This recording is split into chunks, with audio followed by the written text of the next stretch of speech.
I was asked to make the presentation about one of the best football players of all time.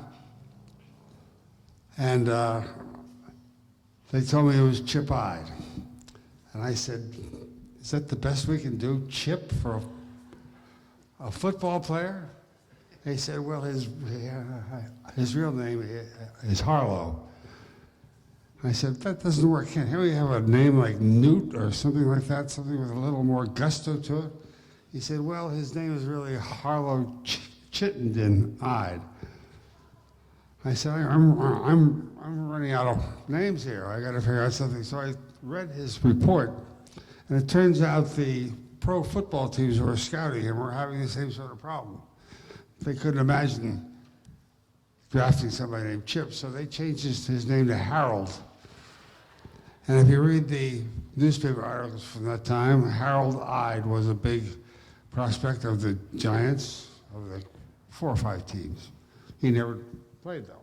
Never decided to. I think the reason is the name was the problem. I don't think that the New York Giants wanted a halfback player called Chip. So as a result of that, let me go back to Williston. I was the class of '54, a year before him, and Chip Ide was a total pain in the neck. He could run faster, swim faster.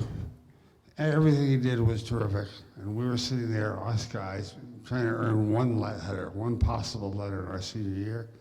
He had already won 14, and it was on his way to winning 12, I guess, a record.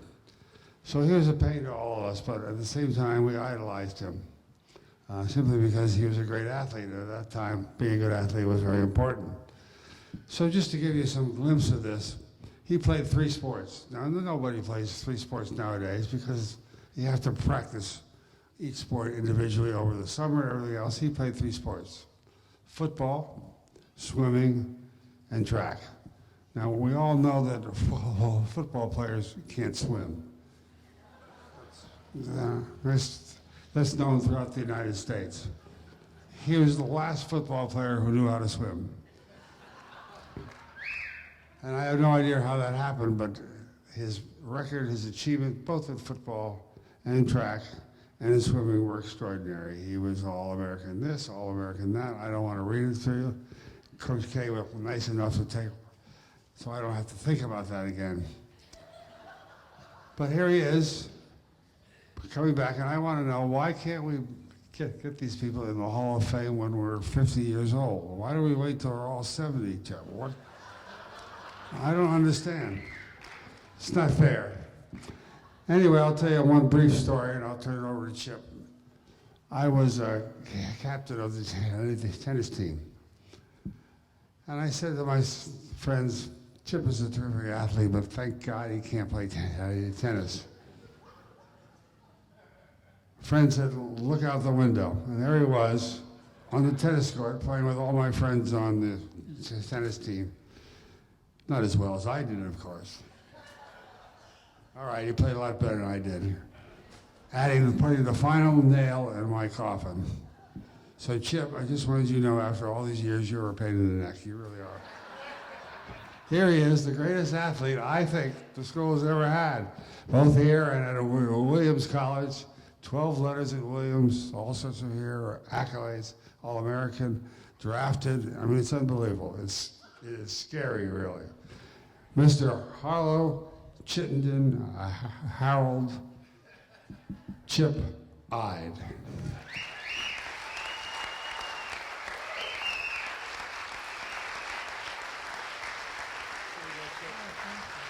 get a second one.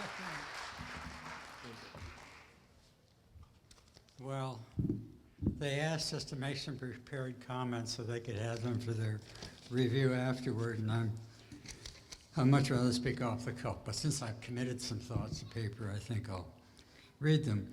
Thanks to Jeff and the awards group for choosing me for this honor, and for Joel himself, a really good, well, one of the best, if not the best, 4-string banjo players in the nation throughout his career. And a terrific entrepreneur who who rescued me from a very boring bank job in the early 70s and set me on a career of turnarounds and entrepreneurship. I came to Williston for summer school, and I guess this was summer '52. And my father didn't think that because of my sports that I would apply myself in high school.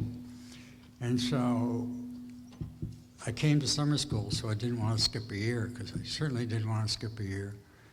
And met there a few great role models, that, a couple of which were on the swimming team that was once ranked the 5th best in the nation among colleges.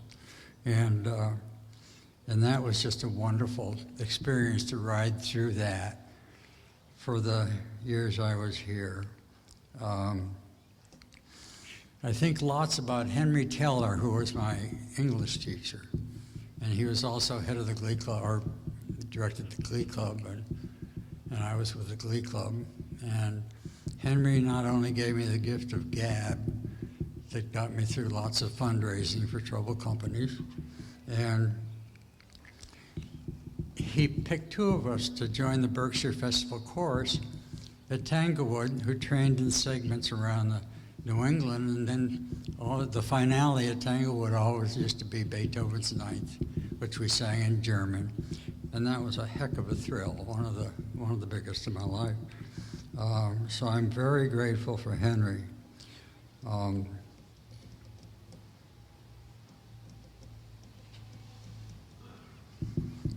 In the Williston, they mentioned that we placed 4th in the Nationals my senior year at 4x100 relay.